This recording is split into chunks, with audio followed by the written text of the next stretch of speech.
మనకి యోగా చేయడం వల్ల చాలా చాలా బెనిఫిట్ని మనం పొందుతూ ఉన్నాం. ముఖ్యంగా స్ట్రెస్, టెన్షన్ తగ్గించుకోవటం చాలా ఉపయోగకరమైనటువంటి విషయం.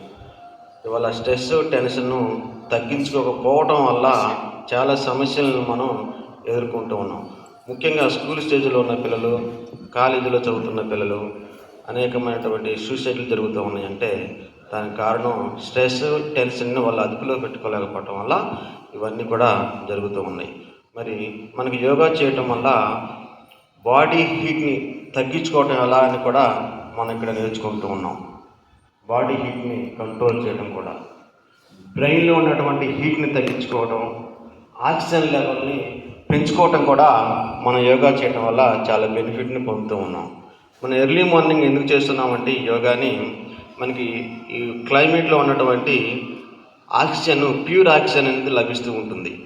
మనం ఎక్సర్సైజ్, ఈ ఫిజికల్గా బాడీ ఫిట్నెస్ కోసం చేసేటటువంటి యోగా వల్ల కొంచెం మనకి అలసట, రొప్పు వస్తుంటుంది. మనకి ఫిజికల్ ఎక్సర్సైజ్ చేసేటప్పుడు మనం చాలా రొప్పు వస్తుంది. ఇట్లా చేస్తూ ఉంటాం. అప్పుడు ఆక్సిజన్ లెవెల్ మనకి చాలా పెరుగుతూ ఉంటుంది. ఈ క్లైమేట్లో ఉన్నటువంటి ఆక్సిజన్ని మనం ఎక్కువగా పీల్చుకోవడం వల్ల మెడికల్ ఫిట్నెస్తో అవసరం లేకుండా ఉంటుంది. వాళ్ళ మెడికల్ ఫిట్నెస్ కోసం చాలామంది డాక్టర్స్ దగ్గరికి పోతూ ఉంటారు. గ్యాస్ట్రిక్ ట్రబుల్ అని, ఈ గ్యాస్ట్రిక్ ట్రబుల్ వల్ల చాలా సమస్యలు వస్తూ ఉంటాయి. మెంటల్ స్ట్రెస్ కానీ, లేకపోతే ఇంకా చాలా సమస్యలు మనం ఎదుర్కొంటూ ఉన్నాం. ఈ గ్యాస్ట్రిక్ ట్రబుల్ కూడా చాలా సమస్యలు ఎదుర్కొంటూ ఉన్నాం. కాబట్టి ఈ ఫిజికల్ ఎక్సర్సైజ్ చేయడం వల్ల సిడౌన్ 1 minute సిడౌన్ 1 minute ఈ కాన్సన్ట్రేషన్. ఫిజికల్ ఫిట్నెస్ ఉన్న వాళ్ళకి మెడికల్ ఫిట్నెస్ అనేది అవసరము దగ్గరికి పోవలసినటువంటి అవసరం అనేది ఉండదు. మెడికల్ ఫిట్నెస్ అవసరమైన వాళ్ళకి ఫిజికల్ ఫిట్నెస్ అనేది అవసరం.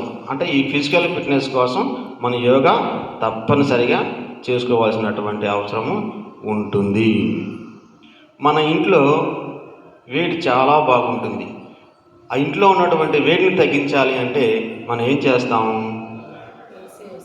మెషిన్స్, పైన ఉన్నటువంటి మెషిన్స్ని గాలి ద్వారా బయటికి పంపించుకోవటం వల్ల మనకి ఇంట్లో వేడిని తగ్గించుకొని చాలా కూల్గా ఉంటాం. మరి మన బాడీలో ఉన్నటువంటి హీట్ని తగ్గించాలంటే ఏం చేయాలి?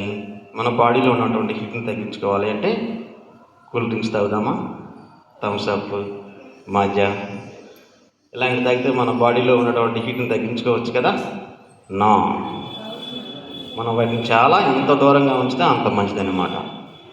మన బాడీలో ఉన్నటువంటి హీట్ని కంట్రోల్ చేసుకోవాలన్నా, తగ్గించుకోవాలి అన్నా తప్పనిసరిగా మనం యోగా అనేది చేసి తీరాల్సిందే. అన్ని జబ్బులకి కారణం ఒకటే, ఈ మైక్రో ఎక్సర్సైజ్ అనేది చేస్తూ ఉండటమే అన్ని జబ్బులకి మూలక. ఈ మైక్రో ఎక్సర్సైజ్ చేసినందువల్ల మనకి ఎటువంటి ప్రాబ్లమ్స్ అనేవి రాకుండా ఉంటుంది. మీకు ఒక చిన్న స్టోరీ చెప్పి ముగిస్తున్నాను. ఒకసారి ఒక గురువు గారు, శిష్యుడు ఇద్దరు కూడా మార్గ మధ్యంలో ప్రయాణిస్తూ ఉంటారు.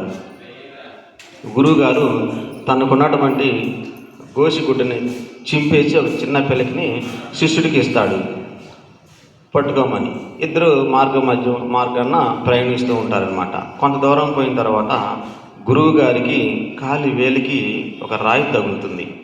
రాయి తగిలి బాగా బ్లడ్ ప్రవహిస్తూ ఉంటుందన్నమాట. అప్పుడు పక్కన ఉన్నటువంటి శిష్యుడు, గురూజీ ఇదిగోండి క్లాత్ కట్టుకోండి అని చెప్పేసి అతని శిష్యుడే క్లాత్ కడతాడు ఆ వేలికి. అప్పుడు గురువుగారు అంటాడు, కర్మ ఫలితాన్ని ఎవరం కూడా మనం తప్పించుకోలేమంటాడు. శిష్యుడు అంటాడు, మరి దాన్ని తప్పించుకోవాలంటే ఏం చేయాలి గురువుగారు అంటాడు. అప్పుడు గురువుగారు చెప్తాడు, భగవన్నామస్మరణం చేయడం వల్ల ఇలాంటి ఫలితాన్ని మనం, అంటే ఇలాంటి ఆపద నుంచి మనం తప్పించుకోవచ్చు. అంటే పాము కరివాల్సిన వాడికి చీమ కుట్టినట్టుగా ఉంటుంది. అలాగే మనం యోగా చేయటం వల్ల పెద్ద డేంజర్ నుంచి తప్పించుకోవచ్చు. అంటే ఈ పాము కరవాల్సిన ప్లేస్లో చీమని కుట్టినట్లుగా మనకి యోగా చేయటం వల్ల అంత పెద్ద ప్రమాదాన్ని మనం తగ్గించుకోవచ్చు అన్నమాట. మరి రోజు మనం ఇక్కడికి వచ్చి చేస్తున్నామంటే అలాంటి పెద్ద ప్రమాదాన్ని తప్పించుకోవచ్చు. ముఖ్యంగా మన గురువు గారు శారదా మేడం గారు మరి చాలా అభిమానంతో ప్రేమపూర్వకంగా తను చేస్తూ మనం చేపిస్తూ ఉంటాం అంటే నిజంగా మనం పూర్వజన్మ సుకృతం అని ఇది అంటారు కదా. అలాంటి